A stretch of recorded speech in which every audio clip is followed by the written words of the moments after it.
घोस्टहॉन्ट को असल में त्वचा से त्वचा कहा जाना चाहिए, क्योंकि इसके सारे मूवमेंट्स का मकसद एक ही होता है, विरोधी से चिपक जाना, लिपटना, ब्लॉक करना और शरीर को लपेटना। इस तरह की हरकतें शरीर को एक सांप जैसा बना देती थीं, जो विरोधी के हाथ पैरों को जकड़ लेती थीं, जिससे वो हमला करने लायक ही न बचे। अगर विरोधी कोई औरत हो, तो घोस्टहॉन्ट का अभ्यास करने वाला उसे छूने का पूरा एहसास कर सकता था। अगर वह सामान्य औरत हो, तो कुछ ही मूवमेंट्स में वह खुद को पूरी तरह से खो बैठती। अगर मैंने घोस्टहॉन्ट का इस्तेमाल अवनी शेरगिल पर किया, तो वो मुझे और भी बड़ा घटिया इंसान समझेगी, वीर रहेजा ने सोचा और इस मार्शल आर्ट को चुनने पर पछताया। लेकिन अब ट्यूशन फीस वापस नहीं ली जा सकती थी। खैर, पहले इसे सीख ही लेता हूं। वीर ने खुद को शांत किया और ध्यान से घोस्टहॉन्ट की स्टडी करने लगा। करीब से देखने पर वीर को लगा कि ये मार्शल आर्ट उतनी बेहुदा नहीं थी जितनी पहले लगी थी। इसमें कई एडवांस स्किल्स थीं, खासकर कुश्ती और क्लोज कॉम्बैट में इस्तेमाल किए जाने वाला स्किल्स। इनमें से कई स्किल्स तो जान बचाने में भी काम आ सकती थीं। इस कला को सीखने के लिए शरीर की फिटनेस, खासकर लचीलापन बहुत जरूरी था। यहां तक कि जिनके पास म्यूटेंट जीनो पॉइंट्स भी पूरे थे, उनके लिए भी ये थोड़ा मुश्किल होता।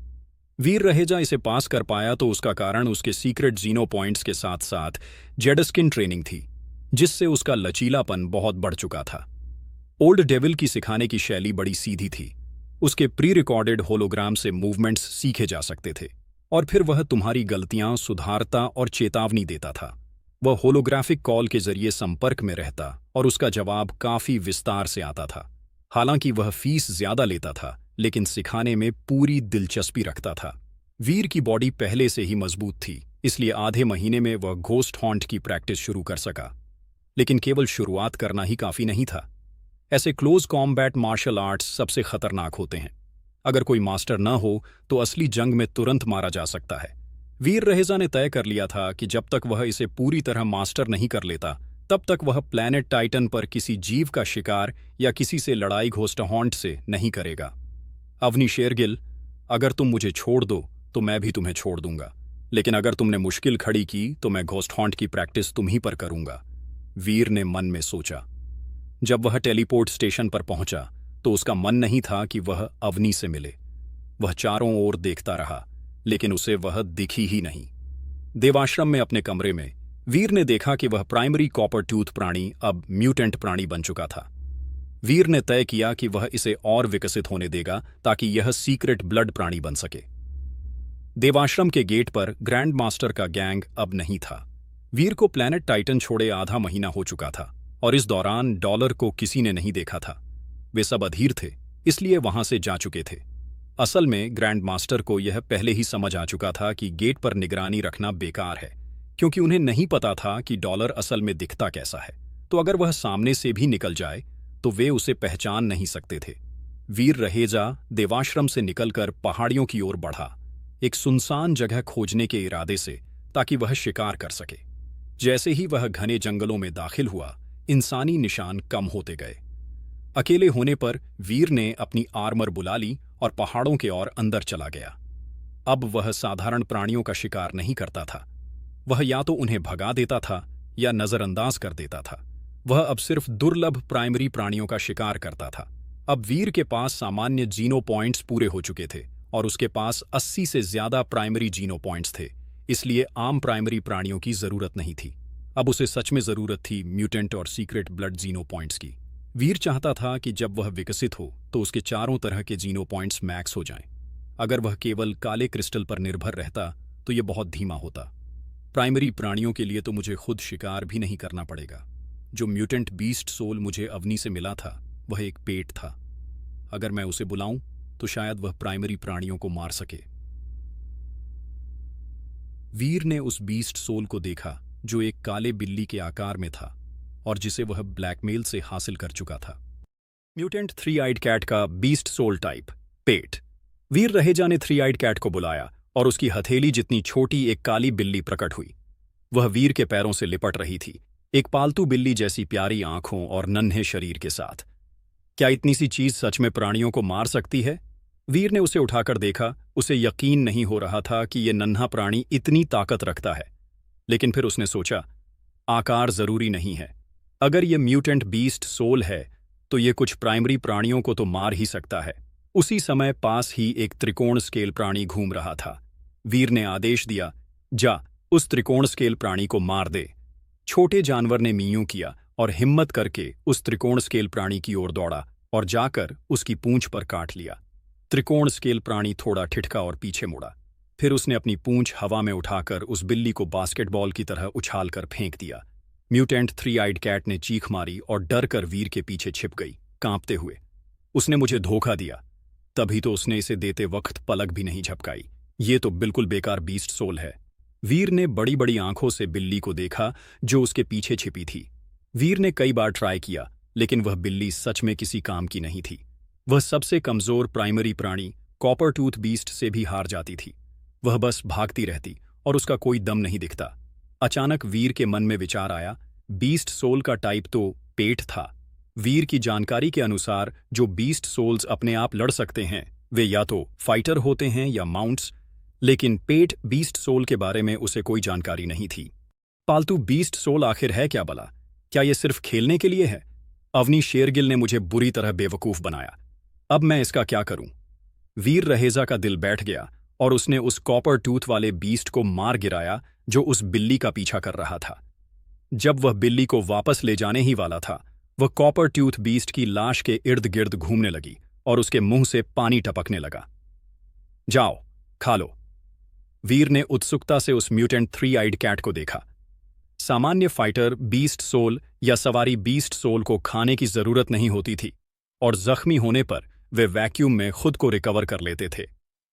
वीर की अनुमति मिलते ही बिल्ली लाश की तरफ झपटी और उसे चबाने लगी, लेकिन साफ दिख रहा था कि उसके दांत और पंजे इतने तेज नहीं थे कि वह उसकी खाल चीर सके। निराश होकर वीर ने खुद उसकी खाल उतारी, मांस को डैगर से काटा और उसे खिलाया। और ये छोटी सी चीज तो जैसे भूख की मशीन थी। कॉपर टूथ बीस्ट का आकार बिल्ली से दुगना था, फिर भी उसने पूरा मांस खा डाला। पेट भर जाने के बाद वह जमीन पर लेट गई और मुश्किल से हिल पा रही थी। वीर को चिंता हो गई कि कहीं उसे कुछ हो न जाए। मुस्कुराते हुए सिर हिलाते हुए वीर ने बिल्ली को उठाया और सोचा कि घर जाकर स्काईनेट पर पालतू बीस्ट सोल के बारे में रिसर्च करेगा। म्यूटेंट प्राणी इतनी आसानी से नहीं मिलते थे। वीर को पहाड़ों में आधे महीने से ज्यादा हो गया था, लेकिन उसे एक भी म्यूटेंट प्राणी नहीं मिला। हाँ, कई नए प्राइमरी प्राणी जरूर मिले और अब उसके पास 90 से ज्यादा प्राइमरी जेनो पॉइंट्स थे। पहाड़ों में अकेले शिकार करना काफी बोरिंग था, इसलिए आराम के समय वह उस बिल्ली को बुलाकर खेलता और उसे खिलाता। ब्लैक बीटल आर्मर की सुरक्षा ने उसे घोस्ट हॉन्ट की प्रैक्टिस करने की छूट दी, भले ही वह प्राइमरी प्राणियों का शिकार कर रहा हो। हालांकि अभी वह इसमें उतना निपुण नहीं था, लेकिन उसे इस मार्शल आर्ट की ताकत का अंदाजा हो चुका था। खासकर कुश्ती में यह बेहद असरदार थी। यह बहुत आसान थी और कुछ ही समय में प्राणी को बेहोश कर सकती थी। लेकिन नज़दीकी लड़ाई खतरनाक भी होती है, और कुछ बार ऐसा हुआ जब वीर की मूवमेंट गलत हो गई और वह लगभग मर ही गया था। 1 महीने से ज्यादा हो गया था पहाड़ों में। म्यूटेंट प्राणी तो नहीं मिला, लेकिन घोस्ट हॉन्ट की प्रैक्टिस में वह काफी आगे बढ़ चुका था। अब उसे प्राइमरी प्राणियों का शिकार करते समय आर्मर पर निर्भर भी नहीं रहना पड़ता था। उसकी सबसे बड़ी उपलब्धि यह थी कि उसने आखिरकार अपने प्राइमरी जेनो पॉइंट्स को मैक्स कर लिया। कुछ महीने पहले तक वह नॉर्मल जेनो पॉइंट्स के लिए संघर्ष कर रहा था, और अब ये स्थिति देखकर वह बेहद खुश हुआ और आग जलाकर मीट भूनने लगा। बचाओ, बचाओ! वीर अपने 3 आइड म्यूटेंट कैट म्याउथ के साथ बारबेक्यू का आनंद ले ही रहा था जब उसने एक फटेहाल आदमी को अपनी ओर दौड़ते देखा जो मदद के लिए चिल्ला रहा था। वीर तेजी से उठा और उस दिशा में देखा। एक नजर डालते ही उसने मीट वहीं छोड़ दिया, म्याउथ को समेटा और दौड़ पड़ा। भाई, मेरी मदद करो, जितना पैसा चाहिए ले लो, आदमी चिल्ला रहा था। पैसा अपने पास रखो। वीर ने पीछे मुड़कर नहीं देखा और पूरी ताकत से भागा।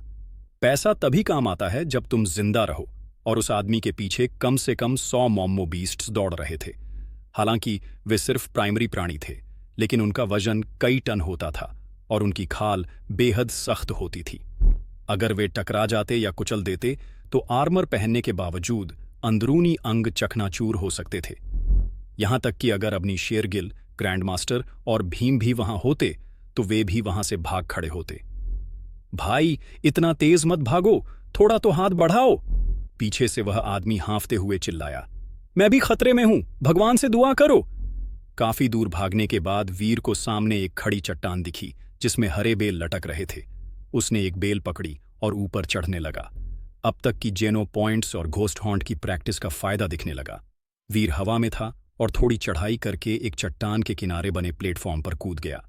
वीर को ऊपर चढ़ता देख वह आदमी भी दौड़ा और कोशिश करने लगा, लेकिन या तो वह बहुत कमजोर था या थक गया था। वह कई बार फिसल गया। भाई बचाओ! अब मोमो बीस्ट उससे 30 फीट से भी कम दूरी पर थे और वह लगभग रो पड़ा। रुको! वीर ने बेल को पकड़कर खींचना शुरू किया। खुश होकर वह आदमी चारों हाथ पैरों से चढ़ने लगा। वीर की ताकत से उसे सहारा मिल रहा था। जैसे ही वह 30 फीट की ऊंचाई पर पहुंचा, मोमो बिस्ट्स चट्टान से टकराने लगे। वीर और उस आदमी ने महसूस किया कि जैसे पूरी पहाड़ी कांप रही हो। काफी कोशिश के बाद वह आदमी भी प्लेटफॉर्म तक पहुंच गया। एक बार ऊपर पहुंचते ही वह जमीन पर लेट गया, जैसे उसकी जान ही निकल गई हो। भारी सांसें लेता रहा, बोल भी नहीं पा रहा था। दोस्त, तुमने इन बीस्ट्स के साथ आखिर किया क्या? वीर ने नीचे देखा। मोमो बीस्ट्स एक दूसरे से टकरा रहे थे। गिरने के बाद भी वे हट नहीं रहे थे, बल्कि प्लेटफॉर्म की ओर दहाड़ रहे थे। लेकिन वे चढ़ नहीं सकते थे, वे हाथियों से भी बड़े थे।